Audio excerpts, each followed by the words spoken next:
Hello, everyone, and welcome to Best Practices for your Salesforce IDE. My name is Ananya Cha, and I'm your product manager. And joining me today is Randy Wilson, a wonderful engineer on our team. Today, we're going to show you how to get started with Code Builder or Visual Studio Code using your wonderful Salesforce extensions.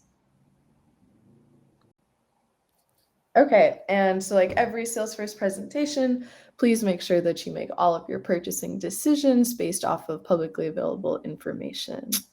Next slide.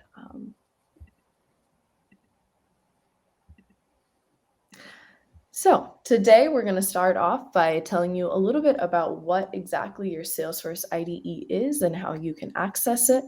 And then Randy's going to take over and show us what a day in the life using your Salesforce extensions feels like. And she'll highlight some of our best practices along the way. And from there, we'll go ahead and showcase some of our top tips and tricks for you all to use while you're completing your Salesforce development. So what is your Salesforce IDE? So many of you must have heard of Visual Studio Code, which is a lightweight, modern, and free IDE that was created by Microsoft. So we at Salesforce have decided to center around the VS Code ecosystem.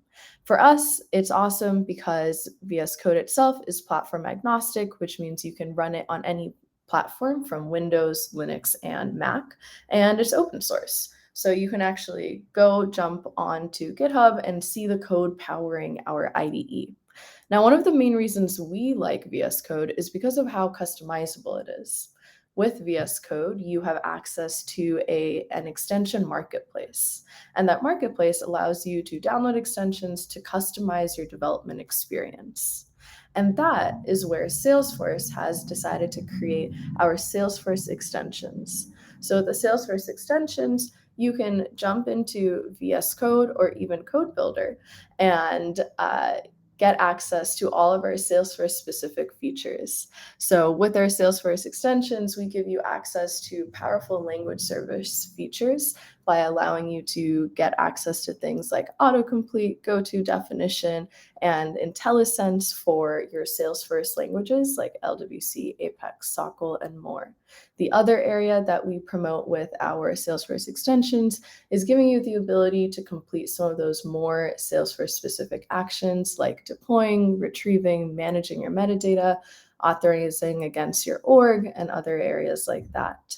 And last but not least, with the extensions, we also want to promote code quality and reliability. And so we also package some of those industry standard tools like PMD and ESLint with our extension pack as well. So again, for users, you have access to our Salesforce extensions within your IDE of choice, whether it's VS Code or Code Builder.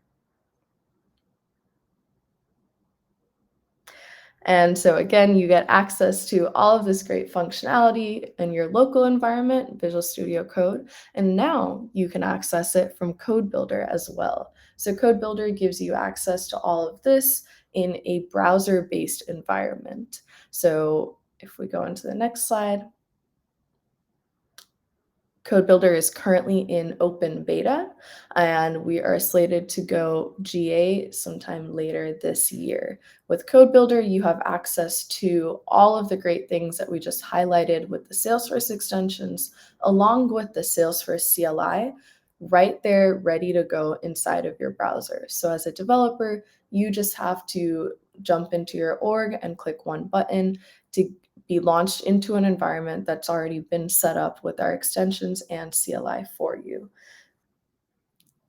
Okay, so today we are going to be working with Randy, and she is going to be showcasing some of our best practices. Do you want to tell us a little bit about our change for today, Randy? Yeah, Ananya, thank you. So we will be working with our e-bikes repository. For any of you who've worked with some of our projects before might be familiar.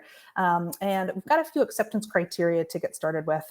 So as I'm the developer, I'm kind of looking through these changes, and I can see that we'll be adding a new small field to this order item, updating our Lightning Web Components, updating our Apex, and making some test changes, and making a PR to review. So one helpful thing that our designer has provided for me is this helpful image of where I'll be making the changes as well. And so you can see we'll be adding that extra small field there on the left for all of our visual learners who are tuning in with us today. All right, now let's make the jump over into the IDE and get started. So we'll start with some VS Code basics. So here we're looking at Salesforce, the Salesforce extension pack, which has already been loaded into my IDE. And we do typically recommend working with the expanded extension pack to get some of those great additional extensions that Ananya had called out, like the XML, ESLint, some prettier PMD as well. So if we take a look, we can see I've got my project ready to go here to start working with some changes. But before we get too far, I also wanted to call out as one of our best practices, we always recommend working with source control in order to control the flow of changes that you're working with from day to day. And another thing Ananya had highlighted is the ability to, when you're working in VS Code, to install other extensions to be able to play with. So if you haven't installed too many extensions yet, you might notice your source control looks a little different than this. And so for me, here I have the GitLens extension also expanded, and it will allow details today as we're working through our changes and working in source control. Next off, I want to jump over to our settings. So we get there with a command comma, and the settings are what are going to allow you to really customize your VS Code Salesforce Developer extension experience here. I want to call out real quick, if you haven't worked a lot with settings before, we have two places where we make our settings changes. We can set them here at the user level. You'll see if I hover over here, it'll tell me where I can find that file. But you can also set them at the workspace level here. And we recommend being able to do that as well, so you can be able to commit the changes. You'll see here as I hover over this that this is committed directly into the project. Let's see if I can get that hover. Yeah, so there it's under that VS Code directory in our settings JSON. So I can commit this to my project as well. So if there are any changes I'm really excited about and want other developers working on my team to also work with, I can commit that right in. So for our extensions, we'll be able to scroll settings that we work with. And so you'll see we have a couple different categories here. These are just broken up that we offer, but they all play really well together. And the ones that we want to highlight today before we get started are under our configuration. So the first one that we like to highlight is being able to detect conflicts at sync. And today I'll be working in a developer org, which is a more persistent org. There sometimes could be other developers working in an org like that, and turning this change on will make sure that I check to see before I deploy my code if anyone else has made changes there too, to make sure that we're not creating conflicts as we go. After that, we're going to push or deploy on save. And the reason we want to turn this on is it just makes deployment a little bit faster. So instead of me having to explicitly run a command up into my org, every time I hit the save key, that will be pushed up for me. Jumping around there.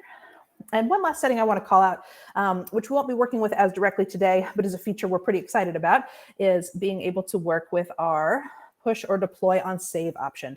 And so if you've worked with Scratch orgs before, you know we've typically have only offered the option to push your entire set of changes up to an org. But we recently have made some great changes to allow for you to deploy versus the entirety of the changes that you're working with. And so by turning this flag on here, if I decided to switch over to working at a Scratch org, I would be able to on save, so being able to deploy a specific file instead of having to push my entire changes. So just wanted to call that one out real quick. So those are some IDE basics. Ananya, how are we going to start working with Salesforce today?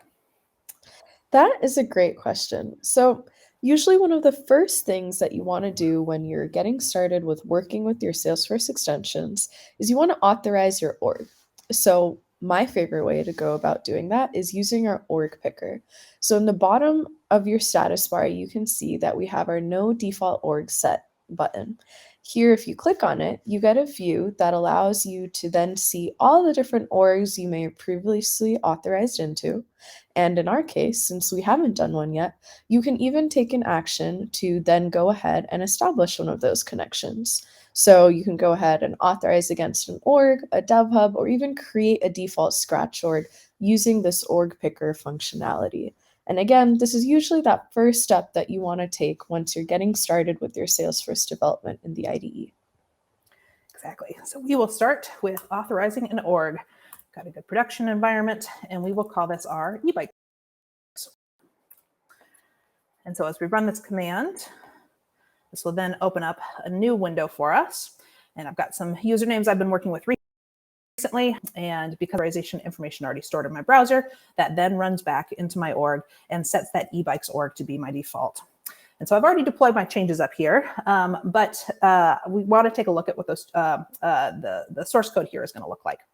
So we have this button here to open that default org now that we've authorized it. And let's make this a little bit bigger as well.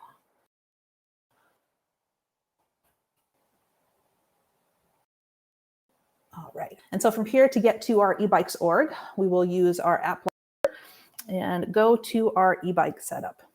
And for our specific change, I know that this is going to be under our reseller orders. And this is that custom component that had been highlighted in the changes that we were looking to make. So as a quick reminder, we'll be adding that extra small field here just to the left and updating our reseller order. And so when I'm working through a change like this, I like to work my way forwards. So in this case, I want to work first with our metadata, kind of get a change going, and then we can come back to Lightning Web Component in the Apex from there. So here I'm looking at this reseller order, and it doesn't seem to have a lot of information on it. So I'm going to drill down into related, where I see we've got this. And this is where I'm finding that small, medium, and where I'm getting a sense I'm going to have to add that extra small field as well. So I can jump really quickly from here to being able to edit the object right in the browser. And from here, go to our fields and relationships. And there again is that large, medium, and small. And now I can see that those are actually quantities. So we're looking with quantity small, medium, and large. So I'll create a new field. And I know this will need to be a number since those other ones are. And here we'll call this extra small. That seems good to start off. Probably doesn't need to be quite that long. And for field name, I know I do want it to match that quantity XS. So we'll go to the next. Field level security basics, and get this set on our page layout as well. And so I maybe want to make a little bit of a label change here, but I can do that in a minute. But that's looking pretty good for the metadata that I am seeing here. So now I need to be able to pull these changes down into my org. Okay, yeah. Okay, so now I want to be able to deploy these changes back into my org. And Anya, how should we do that today? Great question. So one of the best ways for you to move metadata around from your org over to your local environment is using our deploy and retrieve commands. Now, sometimes when you're working with metadata, you don't know exactly which piece you're trying to pull down from your org, let's say. So one of the easiest ways to view that is using our org browser in your IDE. So if you click on the cloud icon on your left sidebar, this opens up a view to your org browser. And here you get a view of all the different metadata types that exist. And if you expand on any of the arrows, you can see the specific components that exist within your org. Once you see the component that you want to work with today, you can even go ahead and retrieve that component from right there within the org browser. So again, the org browser is a great way for you to manage your metadata and move things between your org and your local environment. And I really like the visual representation here too, of not having to know the specific metadata that I'm working with here. And so that order item, but it looks to be a little bit out of date. So first I will go ahead and refresh and see that is what then pulls down that new field that I've created in the org. But then for me to make the jump from having it in the org to here in my IDE and retrieve source, like Ananya had mentioned. And here it's just asking if I want to override it because that object already exists, but I need to update the field information that's available. So I'll go ahead and say overwrite. And you know, I'm not worried about making these changes because we're working with source control. It's going to be really easy to see what's changed. And I can already tell that source control is giving me a hint that we do have a few more changes than I actually expected here. So first off, we see that we have some changes from the object that have come up, just some form factor stuff. I'm not super worried about that today. That's a little out of scope, so I'm going to let those go. And then for my other fields here, I'm just seeing a little bit of a spacing change. So again, nothing I'm concerned about for today. I want to keep my PR really tight and clean. So I'm going to focus in on this extra small field. So I'll get this queued up and stage that into my changes. And then from here, I can really easily go ahead and discard the rest of these that I'm not interested in and be able to keep my view laser centered on just making this field change for now. And so one thing we had called out before was this extra small label isn't quite fitting with the way that we had written the rest of those labels for those fields. So I want to be able to make that change. And so from here, I'll open the file. And let's see about changing this to extra small, so for XS here. And so when I save here, that will automatically be pushed up to the org, but we've got conflicts here. And this is because I haven't done that retrieve flow yet to make sure that my conflict detection is fully up to sync. So first I'll go ahead and view my conflicts. And so you can see this is a pretty small change we're working with here, but if you've made a lot of changes, you might see a lot of a bigger difference when you're working with this. But for myself, I know this should be a pretty small change. So let's go ahead and take a look. And I'll revert that. And I actually don't want to deploy it this time here. Let's see if I can go ahead and cancel the deploy before that gets underway. So first, I want to go ahead and retrieve. And this ends up being the flow that we recommend, is to be able to, if you're opening the org for the first time, to pull those changes down and then make your change here, XS, and then save it up to the org separately. And so we see our conflict detection is very happy this time, no issues happening there, and that this has now been pushed up to the org for me. And so now if I refresh, I can see that this is much more what I've expected in terms of what that label should look like. So you see that you can easily make changes to your metadata directly in your IDE or in the org, whichever you find serves you better. All right, and let's take a look at where this appears on our page as well. And I do see this is at the bottom, and this wasn't something called out in the acceptance criteria, but it might be handy to move it in the page layout as well, while I'm in here. So let's return to my IDE. And my objects are pretty good. We'll open our layouts, open our order item layout. And so following that same flow, first I want to retrieve it to make sure I have the most up-to-date information in here. And we can see that change has been made to add this extra small field with the help of this green bar.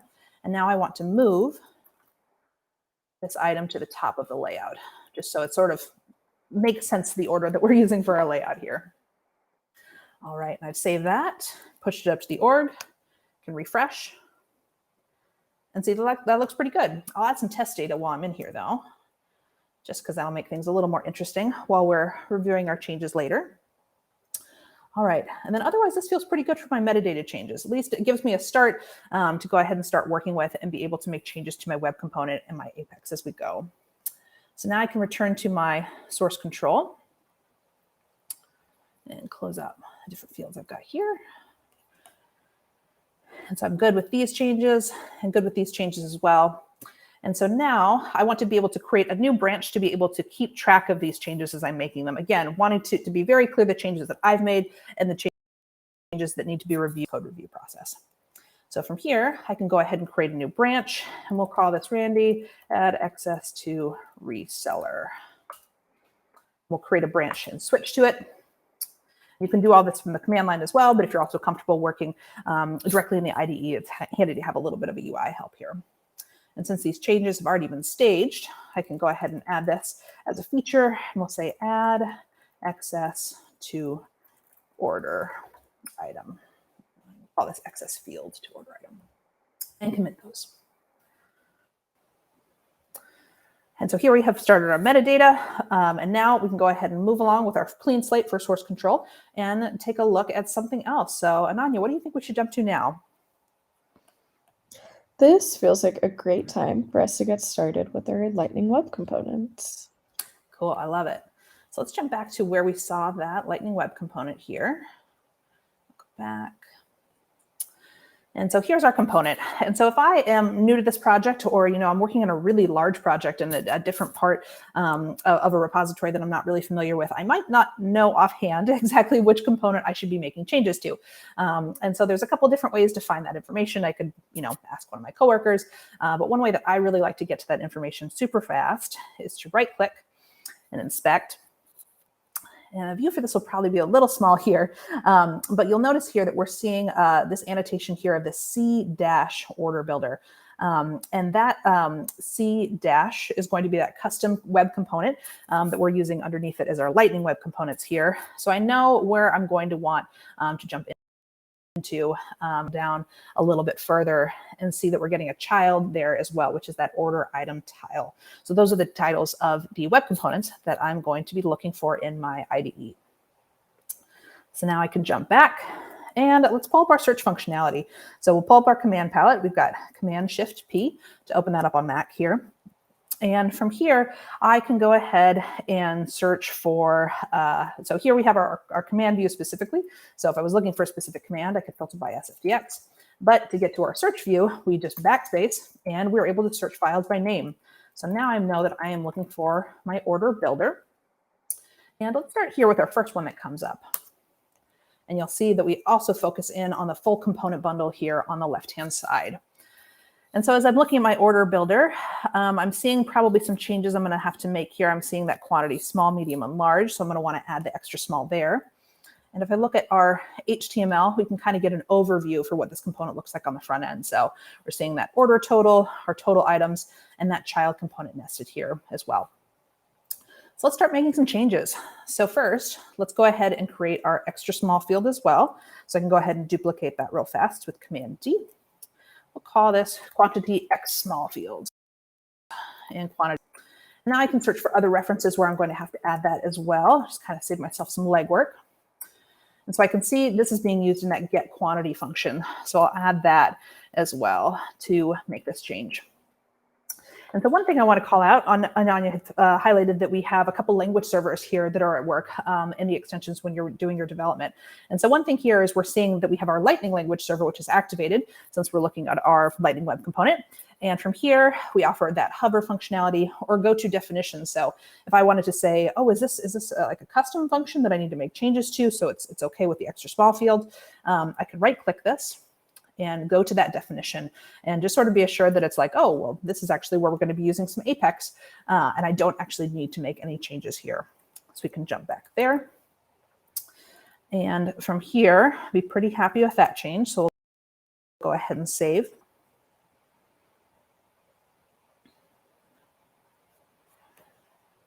And then from our HTML, I feel probably don't have to make anything specific to those individual fields.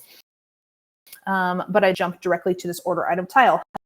Again, this hover functionality is being populated from the description that's been written in the order item tile. So if you keep your documentation really rich, you'll be able to leverage that while you're developing as well. And so we'll use our go-to definition again, this time activating it with the command key and clicking through. And so this will open those couple different references that we're looking at here. And so we can open up our JavaScript, HTML, or CSS. Start again with our JavaScript. Double click to jump through. And so here we're not seeing anything kind of specific that we're looking at in the JavaScript itself. So we can jump to our HTML as well. And this is where we're seeing those individual input fields are being created. So just like I copied the code that we had for our quantity small in the order builder, I want to do the same thing for our order item tile here. We'll go ahead and highlight this block and duplicate that as well. We'll call this our quantity XS, and X dash small. And then go ahead and save. And while that's pushing up, I also wanted to highlight here that the SLDS extension that we include as part of the extension pack is giving me a little bit of an accessibility warning here. So this is something that I want to be able to add the labels for our mobile users. And so that's something that it's a little, again, out of scope for this change, but something to keep in mind when you're seeing these squigglies that's a change that's recommended there. All right. So that's looking pretty good. Let's take a look and see what the current status of our web component is in our org. All right. Well, and Anya, there's our field. I think we're pretty close to done, right? I don't know about that, Randy. I feel like I'm seeing some number not there. I feel like I'm not seeing numbers. I'm seeing some letters. Yeah. Well, the optimistic developer in me is hoping that we're done, but I think you're right. I think we got a little bit more to do here. We've noticed that this dollar value here has vanished too, so we're definitely missing something. And I do know we haven't gotten to Apex just yet, but before we jump into that, let's make sure our web components are looking good. And one way we can do that is by updating our tests to make sure that those are good to go. And there's nothing else that we need to make change-wise in the Lightning Web Component world. So I can see here under order item tile, I haven't written any tests here, nothing for the project. But under order builder, I do see we have this order builder test, which is likely invoking the child component as well. And so we offer a couple different views here. If you scroll down, you can see we offer in the file themselves, but we also offer this little testing beacon here, which will pull up for Apex tests and also our LWC tests. And so here I want to go ahead and open up this order builder, and we'll just start by running everything. But before I do, I want to call out a key difference between our Apex testing framework here and our LWC testing. So for Apex tests, as you know, everything is going to have to be pushed up to the server and compiled and run there, so that the quick retrieve deploy cycle is really important. But for our LWC tests, everything is going to be run locally. So I can go ahead and turn off deploy on safe setting here that's under our workspace. Just to really be clear that nothing needs to be saved up to the org, because all those changes that I'm making are going to be happening locally. We'll return to our order builder test here and go ahead and run that.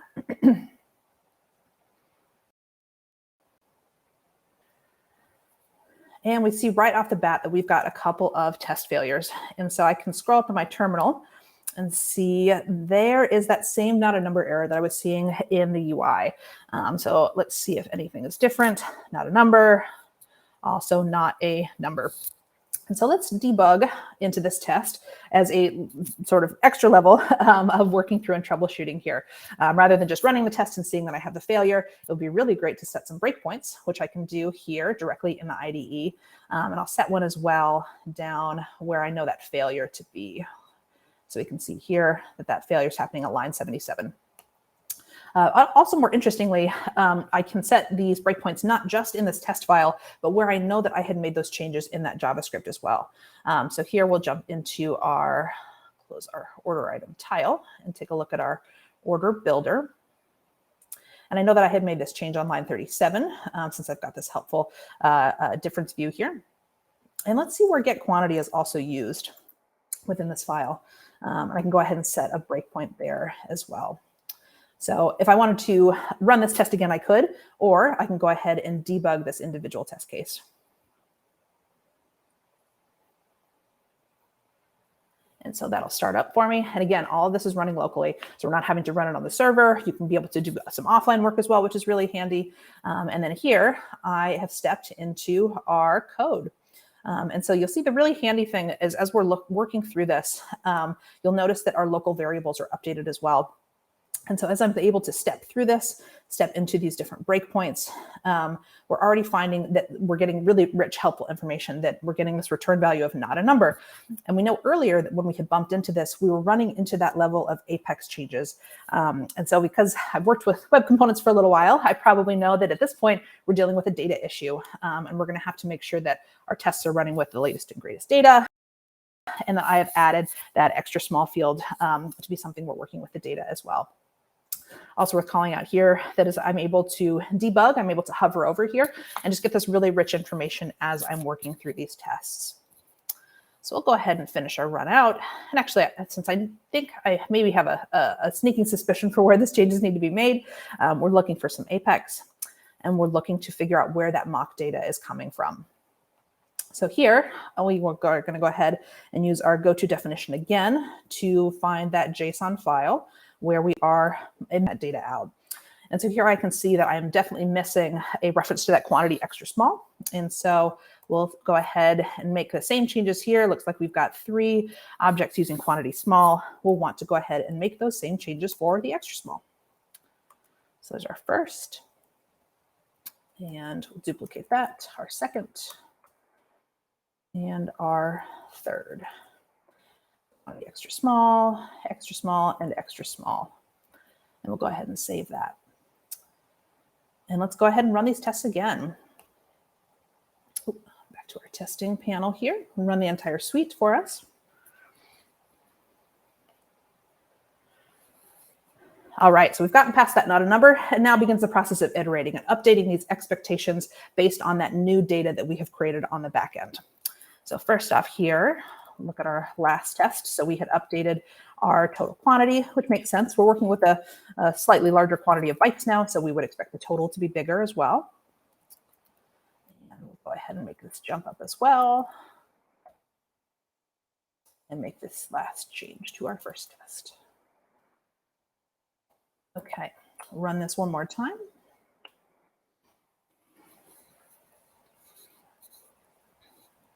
And so continuing to work through. So now we're seeing that our items need to be updated in addition to that total value here.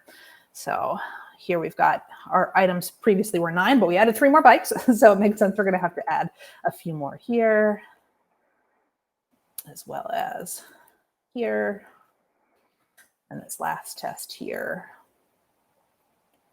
which we're actually doing some deletion here. So that is a little bit of a smaller jump for us.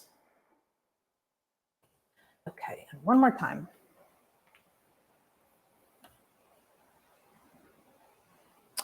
And we're back to green. So feeling pretty good now about our Lightning Web Components, but there maybe is going to be a better way to debug this now that we've proven that our Lightning Web Components seem to be working as expected. So it feels like Apex is next, right, Ananya? What do you think we should do now? Yeah, this feels like a good time for us to check out those Apex debug logs and see what queries we're working with. Yeah, I love it. So when we talk about debugging from an Apex context, you may be familiar with turning on your system debugs. You're activating those debug logs from the org directly. But we also have a setting that will turn that on, or a command rather, which will turn on those debug log and that log generation directly from the Salesforce org. So from here, I can open up our command palette, again, Command-Shift-P, and search for logs. And log specifically. And so here we'll debug log, just to kind of filter this a little further. And so we have a few different commands working with those Apex debug logs. And so you may be familiar working with these before, working with our replay debugger, which we'll get to in a little bit here. But first off, when I run this command to turn on the Apex debug logs, it's something that's useful for the replay debugger, but I can also just turn it on in order to generate better logging information and download and work with those log files directly. So to start, we'll go ahead and turn on our logging information. All that's doing is inserting that trace flag, working with our debug logs. I'll activate that for about a half hour or so. And I will have to regenerate that Apex hit here that I know that's happening on the back end. But now when I return to my org, which will turn on our pusher deploy one more time. So now if I open up my command palette and search for debug log, I have the option to get Apex debug logs. And now that I've generated that log, when I run this command, it will query the org to say, get me the most recent debug log information that you have. And so here, it's a pretty light hit. Let's start with our smaller file first. And when I select that log file, it will be downloaded for me to be able to work with, to view, and be able to save for a later time. So I see here I'm working with our order items, which feels right. And here is a query that I'm probably going to need to make a change to here in a bit. But as I'm looking through this log file, I'm not seeing the individual log, data that I'm getting back from that, probably just the way that the Apex class has been written. So I wanted to highlight here, we have the ability to run the query directly from this log file, which is pretty cool. So here, I'll change this to add our order item in. And now I can select this bit of text, which we know is a query, and open up our command palette again and search for query. And you'll see we offer a couple different commands here in terms of working with queries directly. And one of them is to be able to execute a SOQL query with currently selected text. So here I'm working from the Apex debug logs. I can also run this from a Apex class directly or anonymous Apex. Use our REST API. Oh, and it looks like I've got a little bit of a syntax error. So let's change this up. Again, working with single quotes here being important. One more time. And you'll also see here that this is pulling up the most recent commands that I've worked with here, so I don't have to search for it again. I can just go ahead and hit that. Great, and this is looking like what that data, which had come back before, was looking very much like. So we've got that quantity small, medium, large, the price here, and we're just missing that quantity extra small. But let's say, it's a different day, and I'm trying to remember what I've named this field. I'm like, was it X-X? Did I have an underscore? Was it just XS? I want a way to really easily be able to work with the field information that I get back from this object.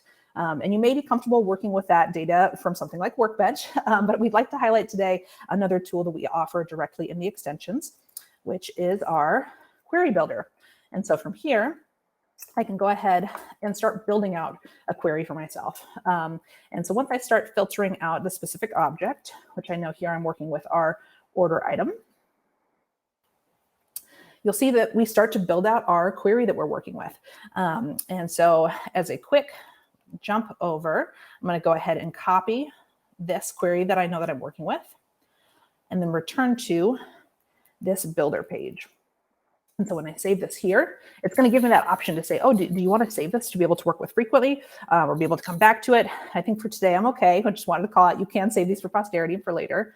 But what's really cool is when I toggle back to this builder page here, it's pulled out all that individual field information. And now I can also search and be able to query the individual fields that I'm working with and be able to say, oh, I didn't have a dash, I didn't have an underscore, it was just XS that I was working with here. And then from here, I can run that query and see that I'm not having any difficulty retrieving it. If I can make the collapse this a little bit more. Here we have that quantity extra small field at the end. And actually, if I wanted to be able to see that a little better, I can also copy. So I can make modifications on this page where it's building out that plain text query, which then this is really helpful for me to copy and paste into my Apex anywhere. See, we get some auto completion here as well. And then when I toggle back to my builder page, I can rerun that query. And now see that I'm getting that quantity extra small field coming back. So super helpful, just be able to work with a query directly here rather than having to jump over to Workbench. We're able to stay all in the IDE to work here. So now that I know what my query is missing, I know I'm missing that specific field name. Good not to save for today. And in my log, I see that I'm going to be working with this order controller. So let's go ahead and search for our order controller, right? Going back to that search view. And this is my money. So this is the query that I know that I'm going to need to make those changes with. And I know that I'm missing that extra small field.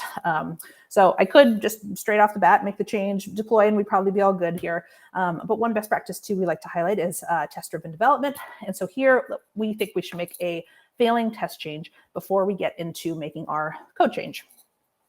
And so now that we're working with our Apex class, our Apex language server is also working in the background to get me auto completion, things like hover technology here, or if I right click, it'll also pop up references, which makes it really easy for me to jump directly into my test order controller. And so now I know that I'm looking at this test class, which is testing my order controller. Seems like it's going to be a pretty simple change. I probably just want to add a little more to my order item and add some different assertions as well. So now I'm going to go ahead and add that quantity extra small field explicitly, so we're testing against it. So now if I search for quantity, I'd expect to see quantity extra small here, but I'm not, Ananya. I feel like we're missing one of those key steps. So an important step to take is to run a command called refresh object definitions. What this does is it can pull down your custom objects and your standard objects so that when you go to try your autocomplete like Randy did, you actually see the correct fields being filled in. Yeah. And so now we just have to refresh our custom objects because that's all we're working with here. So we go ahead and download that. That's pretty fast. And so that's, again, another best practice that we like to call out is as you're making those metadata changes to your fields or your custom objects to be able to ensure that your auto completion is working with the latest data that's in your org as well. So now when I search, I see that quantity extra small pops up immediately, and I can go ahead and set that here. There's my good update for my order item specifically. Let's go ahead and add another assertion down here. And so you'll also see as I'm typing, I'm getting that auto completion, which is working thanks to the language server here, and also pops up these different methods that we're working with. So here I know that I'm going to be looking for, again, that assert equals. So I'm going to be looking for 2 of these order items. We've already tested for the size. And I'm going to be looking again for that quantity extra small to get completed for me. And so when we save that, we'll see that that gets pushed up to the org. But I'm also seeing this message here, which is coming from Apex PMD. Again, one of those extensions that you get from the expanded pack, or you can download it separately as well. And so here, it's just giving me some just friendly advice, which is like, if it makes it a lot easier to figure out what's gone wrong if you've added that third parameter, which is the message. This is totally valid Apex. It deployed without an issue, but they do recommend having that additional message at the end here. And so here we'll say excess quantity was not correct, or whatever other helpful error message you can think of, which will aid you in your debugging process. All right, so now that we've got that pushed up to our org, let's go ahead and run our test, returning to our testing panel and toggling this time over into our Apex tests. So again, we can run all these tests here, but specifically the one that we care about is going to be this test order controller. And that looks like a pretty helpful error message. So here we've got that the S object row was retrieved without querying the requested field. But if I did want to do a little more troubleshooting, Ananya, what's another tool that we could work with here? Yeah, this feels like a great time for us to use our easy replay debugger. So you mentioned earlier that we've got debug logs that you can use to track all the different events that are happening behind the scenes in your org. Well, with the replay debugger, you have a great way of actually debugging what you're taking a look at right now. And so with the replay debugger, we're running a number of steps behind the scenes. The first one that we're going to want to do today is to go ahead and set up our checkpoints, and then we'll kick off our replay debugger. So checkpoints are really helpful because they give you a snapshot of what's happening in your Apex code at a particular point during execution. And it helps you get more information when you're actually stepping through the debugging process itself. So once we've got those checkpoints toggled, we can go ahead and launch into the replay debugger itself. And the great thing about this easy replay button is that we're running a number of steps for you behind the scenes that previously the user had to complete. So behind the scenes, we're going ahead and we're toggling those checkpoints, making sure that's registered in the org, and then we're actually going and grabbing a debug log that's recorded all of the events that would have executed during that period of time. And once you have that debug log down locally, you actually can step through all of those events using the native VS Code debugger. Yeah, and so this starts to feel like that same local debugging environment that I had with LWC, just with all of this extra rich information here. So once we set our checkpoints here, we make sure that everything looks like a good object. And then from here, it's your debugging experience that you maybe are used to in other coding environments. Here I can go ahead and step into the code that I'm working with, be able to step over and see exactly what data it is that I'm getting back. And so from here, I can take a look at that order items and be able to visually confirm that I'm not going to be getting back that quantity extra small. You can also set breakpoints on the fly, be able to jump around a little bit within your code. And where those checkpoints become really important is where we talk about that really rich information that we get from the org. You'll notice that this is no longer that really helpful larger object. And this is by design. It's mostly because of this replay functionality that we're using under the hood. As we're playing back these logs to you, this object now looks like a string, which is because that's what we're getting back from the log. But at the checkpoint instance, we're able to expand that. So whenever you're working with objects or really large quantities of data, we recommend setting checkpoints, being aware that you are limited to 5 checkpoints at a time. So kind of keep your testing a little more discreet there. So that is our easy replay debugger. And so you're able to kick that off either from debugging your test, or if I click this help a little debug button here. So now that we have done a little bit more debugging, we can go ahead and make our test change, knowing that quantity extra small is going to be looking right for us. And jump back, run our test one more time.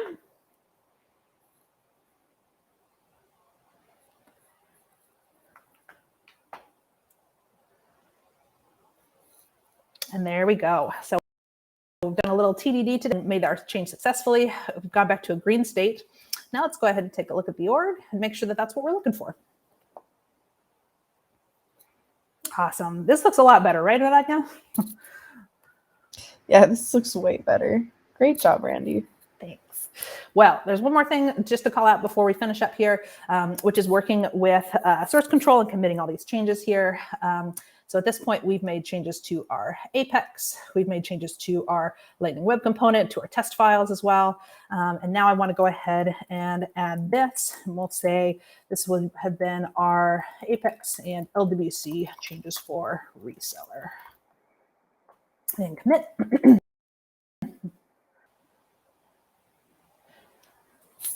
And once this is saved, we can go ahead and publish this branch directly to the forked version that I'm working with. I don't think this is quite ready for prime time up for the Trailhead app folks, but I do want to go ahead and push it to my separate repository. And from here, we can go ahead and open our org directly. And so it was already prompting me to say, oh, it looks like you've made some changes recently. And so from here, it makes it super easy for me to create a pull request, probably not to this mail, but just to my specific branch. And then I can go ahead and review the changes that I've made. Other folks on my team can pull down my branch and deploy it either into a developer org, or we recommend working with Scratch orgs where you can, and make sure that this is the change that everyone was looking for. So that is it for my changes today.